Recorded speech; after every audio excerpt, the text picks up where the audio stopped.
हम आपको एक ऐसे गांव की कहानी सुनाते हैं जहां टुन्नी और रानो कभी रहा करती थी। इन दोनों के घर बिल्कुल करीब करीब थे। ये दोनों बहुत अच्छी दोस्तें थीं। जंगल में भोजन के लिए भी ये इकट्ठी ही जाया करती थी। जग्गू का एक बेटा था, रानो का एक बेटा जग्गू था और टुन्नी के दो बच्चे थे। वो दोनों अपने बच्चों से बहुत प्यार करती थी। टुन्नी अपने बच्चों को कुछ न कुछ सिखाने में बिजी रहा करती थी, जबकि रानो अपने जग्गू को कुछ भी नहीं सिखाया करती थी, बल्कि उसे खेल कूद में मसरूफ रखा करती थी। बच्चों, कल मेरे साथ जंगल जाना है।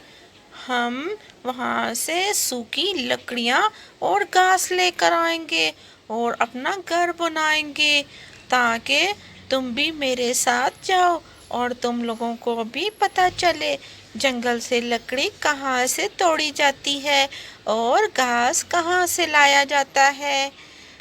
टुन्नी का बेटा बहुत ही आलसी था। उसका जरा मन नहीं था किसी काम में, लेकिन टुन्नी भी बहुत ही चालाक थी। वो अपने बच्चों को शुरू ही से काम पे लगाना चाहती थी, ताकि उसके बच्चे बिल्कुल आलसी ना हों। टुन्नी की बेटी पिंकी चिड़िया, वो बहुत ही होशियार थी। माँ, आप भैया को क्यों हर वक्त कहती हैं? आपको पता तो है वो आपकी बात बिल्कुल नहीं मानता है। अरे माँ, मैं आपके साथ कल चलूँगी।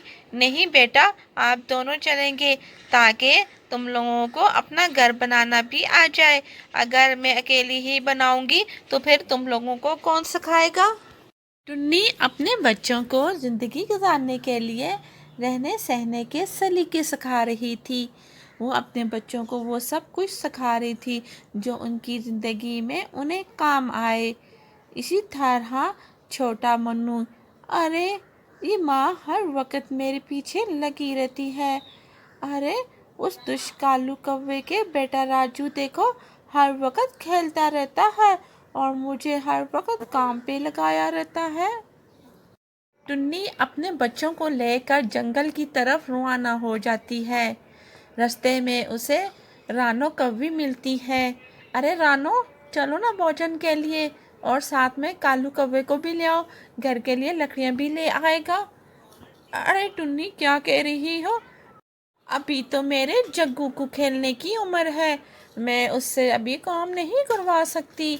तुम तो बड़ी जालिम माँ हो, अभी से अपने छोटे छोटे बच्चों से काम करवा रही हो। अरे इस कुकू को देखो, अभी तो इसकी खेलने की उम्र है।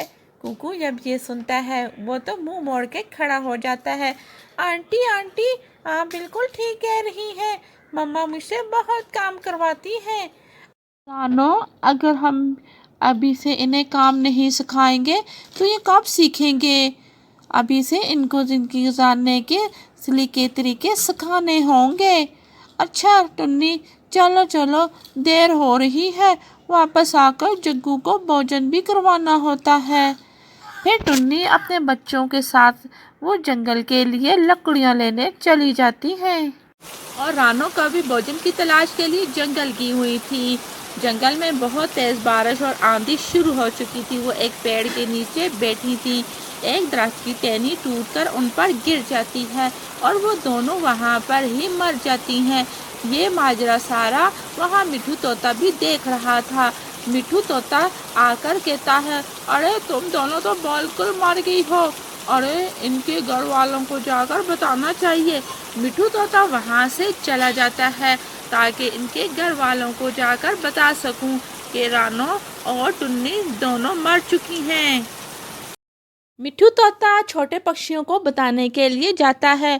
अरे छोटे पक्षियों, तुम्हारी मामा इस दुनिया में नहीं रही, उनकी मृत्यु हो चुकी है। अरे जग्गू, तुम्हारी मामा भी साथ थी, उनकी अब मृत्यु हो चुकी है। अरे छोटो पक्षियों, मैं तुम लोगों को यही बताने आया था। मैं भी जंगल में भोजन के लिए गया था, बस मैंने ये सारा वाकया देखा है, इसीलिए तुम लोगों को बता रहा हूँ। शाम के टाइम जग्गू और उनकी टुन्नी के बच्चों के घर भी गिर जाते हैं, क्योंकि आंधी और तूफान बहुत ज़्यादा था। अरे ارے ارے ارے پنکی، پریشان مت ہو، ہم اپنا نیا گھر بنا لیں گے۔ ہماری ماں نے ہمیں تو گھر بنانا سکھا ہی دیا تھا۔ ارے میں اپنی ماں کا بہت شکر گزار ہوں کہ انہوں نے ہمیں بروقت ہر چیز سکھا دی تھی تاکہ ہم کسی کے محتاج نہ ہو سکے۔ جگو کا گھر بھی گر چکا تھا، جگو بھی رو رہا تھا، میرا گھر ٹوٹ گیا، مجھے تو کچھ بھی نہیں آتا بنانا۔ ارے جگو پریشان نہ ہو، تم ہمارے ساتھ رہنا، ہمارے گھر بنتے دیکھ لینا اور تمہیں بھی گھر بنانا آ ہی جائے گا۔ تو آج کی کہانی سے ہمیں یہ سیکھ ملتی ہے کہ ہمیں اپنے بچوں کو ہر کام سکھانا چاہیے۔ کوئی بھی کام چھوٹا بڑا نہیں ہوتا، بلکہ مشکل وقت میں کوئی نہ کوئی کام بھی ہمیں ضرورت پڑ سکتی ہے، اسی لیے ہمیں کسی کے آگے ہاتھ پھیلانے کی ضرورت نہ پڑے۔ تو آج کی کہانی اگر اچھی لگی ہے تو چینل کو ضرور سبسکرائب کر دیں، بیل آئیکن کو ضرور پریس کریں اور ہمارے چینل پر اچھی اچھی مورل سٹوریاں دیکھتے رہیں۔